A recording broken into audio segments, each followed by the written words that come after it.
السلام عليكم ورحمة الله وبركاته. أدخل ولادي مدارس تجريبي لغات ولا أدخل ولادي مدارس عربي حكومي عربي أو خاص عربي أو ممكن يكون خاص لغات؟ هل اللغات أفضل ولا العربي أفضل؟ طيب دلوقتي طبعا يا جماعة لو شايفين الدنيا وشايفين سوق العمل وشايفين الحياة كلها بقت طبعا كلها الإنجليزي ده أهم حاجة في أي مكان. دلوقتي ابنك او بنتك الناس اللي ولادهم متخرجين لو راحوا يقدموا في اي وظيفه اول حاجه بيسالوا عليها اللغه الانجليزيه، واجتيازك ايه في اللغه الانجليزيه وتقديرك ايه ومستواك ايه في اللغه الانجليزيه. بتعرف تحادث باللغه الانجليزيه، تتكلم باللغه الانجليزيه، ما تعرفش يبقى مع السلامه. تاني حاجة الأرقام، وكل إن كان بقى تجارة أو أي كلية تانية طبعا كله هيبقى بالإنجليش كوظيفة، لكن اللي يدخل الكلية لو دخل كلية تجارة عين شمس القاهرة كل ده بيدرسه بالعربي، لكن مجال السوق بعد كده بيطلب اللغة الإنجليزية من الدرجة الأولى. طيب يبقى احنا ليه من الأول ما نعلمش ولادنا باللغة الإنجليزية؟ بس مش معنى ان انا اخترت تجريبي لاولادي، وانا بفضل المدارس التجريبيه طبعا لان هي بتديكي اللغه، بتدي لاولادك اللغه، وفي نفس الوقت المصروفات بتاعتها متاحه وعلى قد الايد زي ما بنقول. المدارس الخاصه اللي قادر بيدخل خلاص مدارس خاصه، وكله بعد كده بيتوجه للدروس الخصوصيه. طيب انا دخلت ولادي تجريبي وده اللي بفضله عن العربي. امتى تدخلي مدارس عربي؟ يوم ما انت تكوني فعلا استحاله تتابعي اولادك، تكوني انت تعليم متوسط مثلا، او انت عندك اللغه الدنيا ضايعه تماما. في امهات بتكلمني بتقولي كده، تقولي انا ما بعرفش اي حاجه في الانجليزي، حتى الحروف ما بعرفهاش. يبقى هتتابعي اولادك ازاي؟ لا، يبقى دخليهم عربي وتابعيهم، هيجيبوا في الثانويه العامه مجموع عالي، بعد كده هيشوفوا طريقهم بقى هم وينموا نفسهم في الانجليزي وينموا نفسهم بكورسات بقى وحاجات من دي. لكن لو انت ام جامعيه يبقى ايه اللي يمنعك ان انت تدخلي ولادك تجريبي؟ ولازم تتابعيهم، لازم المتابعه. ما انا مرميش تجريبي وادي دروس واقول ما خلاص انا هعمل لهم ايه تاني. لا، لو انت هتعملي كده دخلي عربي. ده انتم دلوقتي محظوظين جدا جدا، الزمن بتاعكم كأمهات اللي هم امهاتهم بقى الولاد في ابتدائي واعدادي وكده، اليوتيوب ما شاء الله والمنصات التعليمية والسوشيال ميديا كلها عليها كل حاجة. انت بتدخلي تسمعي الدرس وتفهميه وبعد كده تشرحيه لاولادك. ده لو انت ام شاطرة وام متابعة وام عايزة فعلا تطلعي اولادك حد كويس.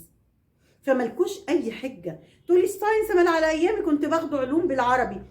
اسمعي واعرفي ادام انت جامعيه هتقدري تتابعي اولادك. فالتعليم التجريبي اللغات ده ممتاز جدا جدا جدا. ممتاز في ايه؟ ممتاز في انه بيديك اللغه، بيدي اولادك التعليم باللغه. مش ممتاز كان هو بيرفكت بقى وبيطلع الولاد تمام من غير متابعتك ومن غير دروس. لا طبعا، كل المدارس دلوقتي يعني الا من رحم ربي فعلا زي ما بيقولوا، ان معظم المدارس دلوقتي ما عادتش يعني كتدريس للولاد، بتخليهم مثلا مش محتاجين درس بره. يعني الاعداد بقى زادت والكثافه زادت والمناهج بقت صعبه، فكله لازم بيدي دروس خصوصيه طبعا، وده احنا عارفينها كلنا. لكن اهم حاجه ان انا دخلت ابني لغات واتعود من وهو في الكي جي ان بيسمع الارقام بالانجلش، وان بيسمع الحاجات المصطلحات بتاعه الساينس بالانجلش، وماده الانجلش نفسها قويه غير المدارس العربي. فطبعا ده هيسهل له بعد كده ويسهل لها بعد كده في مجال الشغل كتير جدا جدا. ولو دخلوا كليه من كليات القمه الموضوع هيبقى سهل عليهم، لان يا حبايبي الولاد اللي بيتخرجوا مدارس عربي طبعا فيها متفوقين، والله متفوقين في المدارس العربي العاديه جدا. ومعظم الناس الاولاد في الارياف اللهم بارك، انا اعرف ولاد جايبين طب وهندسه بمجهودهم وفي مدارس عربي عاديه حكوميه عاديه خالص، دخلوا طب ودخلوا هندسه، بس هم بيعانوا بقى. بيعانوا ليه؟ لان بيحتاجوا ترجمه لكل حاجه.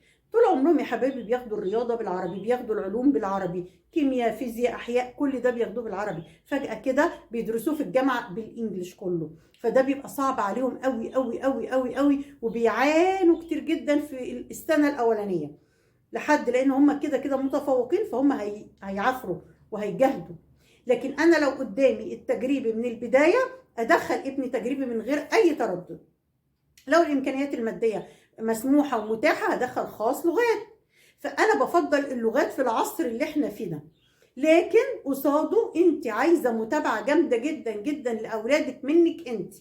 في امهات تقول ده انا بودي المدرسه ما بيغيبش ابدا، والدروس بودي على طول، اعمل ايه؟ وبودي بدل الدرس 2 اعمل ايه؟ لا، انت الام والله لو قلت له المدرس بايت معاه في البيت، الام ومتابعه الام هي اللي بتخلي الطفل ده مميز وشاطر. الا اذا كان في بقى ما شاء الله يعني في ولاد يا حبايبي كده، ده بيبقى من عند ربي. يعني شوف المثل بيقول لك ملك مربي من عند ربي، ده ربنا هو كده اللي بيبقى طارح فيهم البركه، ونسبه الذكاء بتاعتهم بتبقى عاليه جدا، فبيذاكروا لوحدهم. نعرف ناس الاب والام جهله، ما بيعرفوش اصلا، يعني اميين، يعني مش جهله يعني، لا انا قصدي ان اميين مش بيعرفوا يكتبوا ولا يقراوا.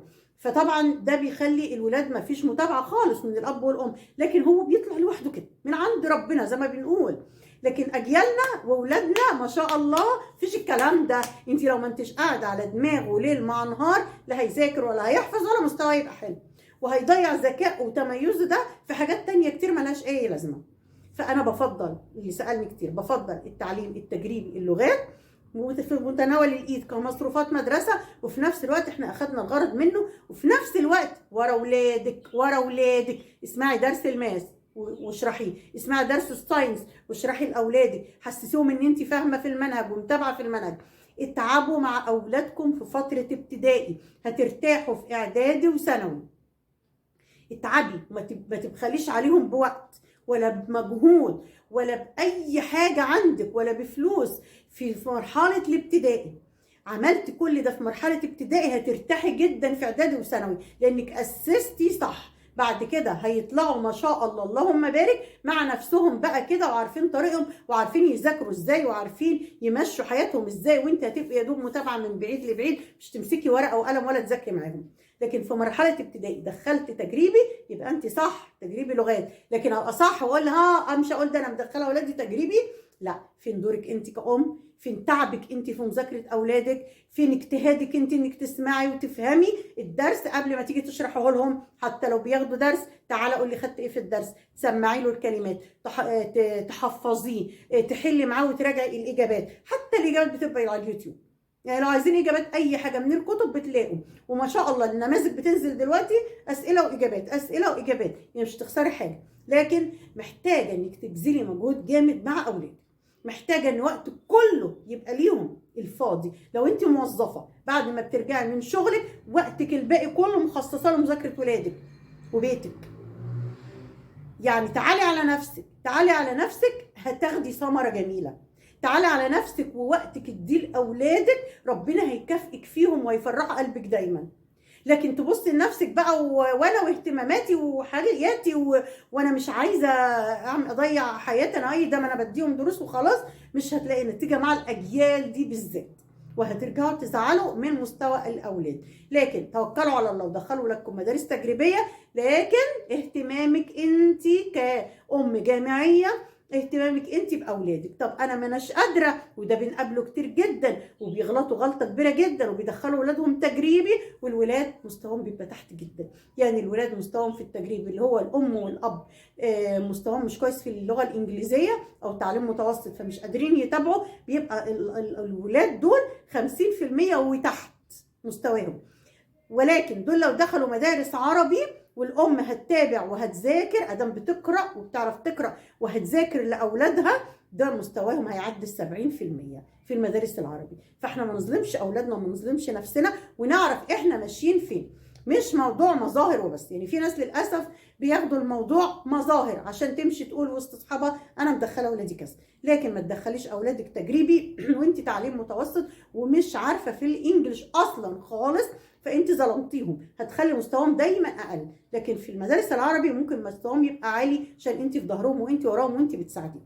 لكن لو انت ام جامعيه، اي ام جامعيه بصراحه ما اقدرش اقول لها دخلي ولادك عربي، لان انت تقدري ان انت تعافري وتسمعي فيديوهات وتتابعي اولادك. اتمنى الفيديو يكون عجبكم، وان شاء الله باذن الله ربنا يختار لكم الصالح ويكون عنكم باولادكم. السلام عليكم.